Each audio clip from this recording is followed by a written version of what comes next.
Notre homme du jour, c'est lui. Maître Jurasinovic est un jeune avocat installé à Angers. Demain jeudi, il sera à Zagreb en Croatie pour plaider dans l'affaire qui l'oppose directement au président croate, Stefan Mesic, sur fond de corruption et de liens avec la mafia. Problème, le président Mesic l'a ouvertement menacé et encore plus grave, cette semaine, la fille d'un de ses collègues croates vient d'être assassinée.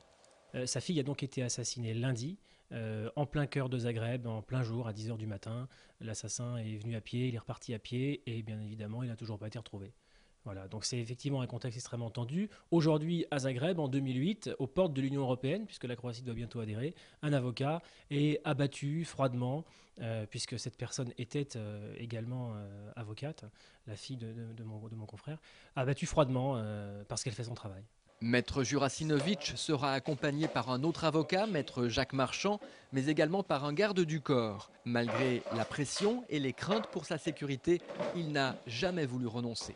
Ce serait renoncer finalement à mes droits de victime, à mes droits d'avocat français. Je dirais être avocat en France, ça veut dire d'abord faire prévaloir certaines valeurs, et il est inacceptable qu'un avocat soit attaqué uniquement parce qu'il fait son métier, puisque le président croate m'a menacé d'internement psychiatrique uniquement parce que j'ai déposé une plainte. Or, si un avocat ne peut plus déposer une plainte, ce n'est plus un avocat. C'est mon métier de déposer des plaintes. Et c'est au juge ensuite de dire si elles sont fondées ou non. Oui. Maître Jurasinovic espère que la médiatisation de son affaire dissuadera ses opposants de toute action contre lui. Pour un pays qui se réclame européen, ce serait de toute façon un très gros risque diplomatique.